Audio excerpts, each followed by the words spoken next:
Alright, I am back and ready to decorate. So let me go ahead and explain what I've done in the meantime. I went ahead and hung a charm off of the handle here. So I just clipped it using a jump ring from, it's actually one of the Artie Cake jump rings. They have their own little package of different color jump rings. So it's from that, and then this chain is just from Michael's. I don't know what company, but just a chain. And then I hung some charms off here. This is from the Industrial Chic collection. This is an Artie Cake charm, and then this is one of the really cool charms that Heidi just gave me, and I thought it looked really pretty with the other ones. Just a nice, pretty crystal on there. And then I lined the box with lace. This lace is from Hobby Lobby. It's just a cream dainty lace that I've had for a long time, and I just thought the color went really well with the box. And then this is just a white lace I had in my shop. So that's the box for right now. I haven't done a whole lot to it. But what I wanted to do is go ahead and start decorating. And one of the things I do when I'm decorating a box is I lay out everything that I might possibly use, and I want it here at my disposal. And so I've picked out flowers that match. I have some rosettes that match. I have some different laces and things. I have a little applique. I've got some metal pieces, and I've already inked that up with silver. And I've got just some different stems, and I've got a stick pin I made that I want to use, and some fabric flowers, and some beautiful acrylic flowers that Heidi gave me. One here too, some sprays from the shop. Lots and lots of things, and I just have everything setting out, and that's how I craft when I'm making an altered project, is I set everything out that I want to use. So let me go ahead and zoom in a little, and I'm going to do my best to just hand frame here. But alright, so I do have my hot glue gun on, and that is what I use to adhere the lace to the edge of the box. And I normally start wherever I want my biggest piece. So I'm probably going to start in the corner. I don't know if I want to put that rosette there or not. I haven't decided. I don't think I do. Alright, so I'm going to start by putting just the biggest piece, and this is kind of like the focal piece, and it's the same way that I work when I'm putting the paper on here. Let me see if I can tilt this down just a little bit more. Alright, don't know if that's a whole lot better, but that'll have to do for now. Okay, so then like I said, I just put my main piece on there first, and then I start decorating from there. I don't want to cover up a lot of this paper because that's, you know, kind of what I wanted to do on here was, you know, put a lot of the texture of the different paper on here. So I'm going to, you know, decorate in the corner, maybe some here. And I want to use some of these new crystal sprays. I haven't used these. I've had them in the shop for a while, and I just haven't used them yet because I haven't had a project that I wanted to use them on. I'm going to go ahead and take them apart. So I'm going to unwind them because I don't know that I want 3. There's actually 3 little pieces together here. So I'm going to unwind them. And I have a pink one here too. And I think I want the pink and the white together. And maybe some... Maybe a pearl. No, I don't want that. I have some pearl sprays that I might use, but I don't know if I want to or not. Maybe a wheat spray.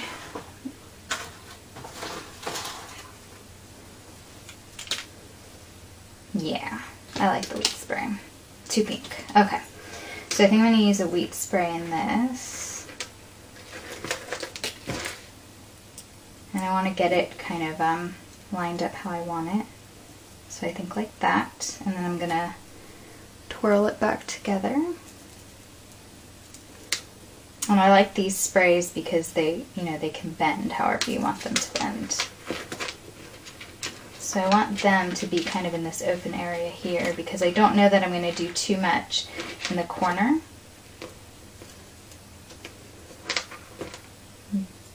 Wrap that around till it's a little too long. I think that is how I want it to be. Okay, so now that I've got it how I want it to be, I am going to use my E6000 glue, but I'm also going to use hot glue to keep it in place for the time being. So I'm going to put Sorry, I hope my head's not in the frame here. It probably is. Right, so I'm going to put a little of that E6000 glue. That's not going to hold it though. So right next to it, I'm going to put the hot glue. And what's going to happen is the hot glue is going to hold it temporarily. And then the E6000 will eventually take over. Okay. Alright, and then I'll move it a little bit later, but that's good for now.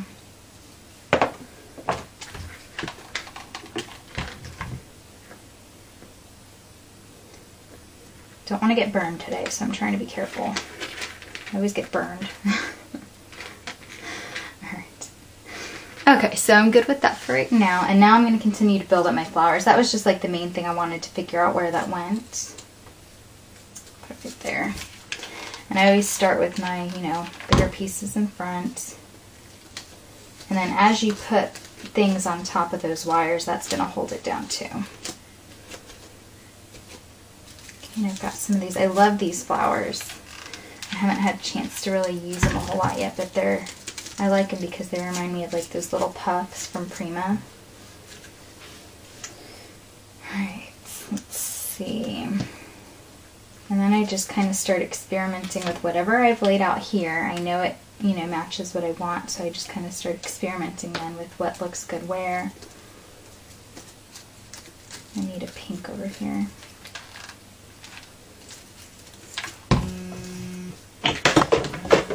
Sorry, that's my phone. It's my mom, I'll call her back. My phone doesn't ring all day until I start filming. Then it rings.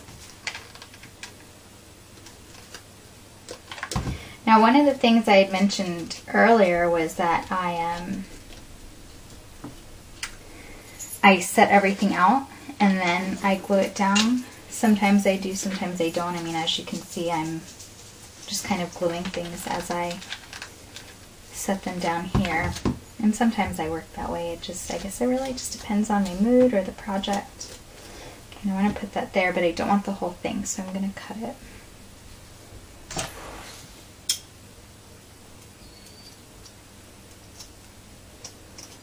And that's a great way to save your, I'm sure you guys all know that, but it's a good way to kind of conserve some of your appliques. If you just want some peeking out, you know, cut it. That way you have the other half for another project.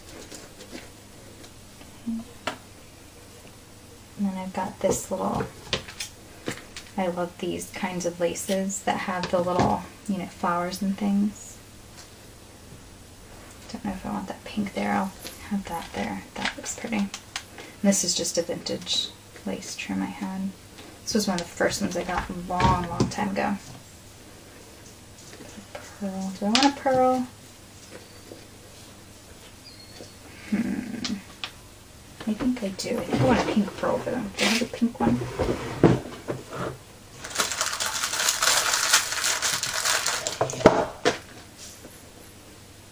I don't know that I want a pink one now that it's there. I got pink, white, and cream. Don't know, so I'm just gonna not do anything right now. Or maybe I'll put my crystal. Yeah, I'll put my crystal flower there. Okay. Put my stick pin. And I do put hot glue, and then just kind of shove it wherever I wanted it to go. And then I'm gonna put a little flower down here. So I just keep, you know, putting things on and building up the box.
so there you have the box, and I may go back and make some changes, but that's kind of, I'm good with it for right now.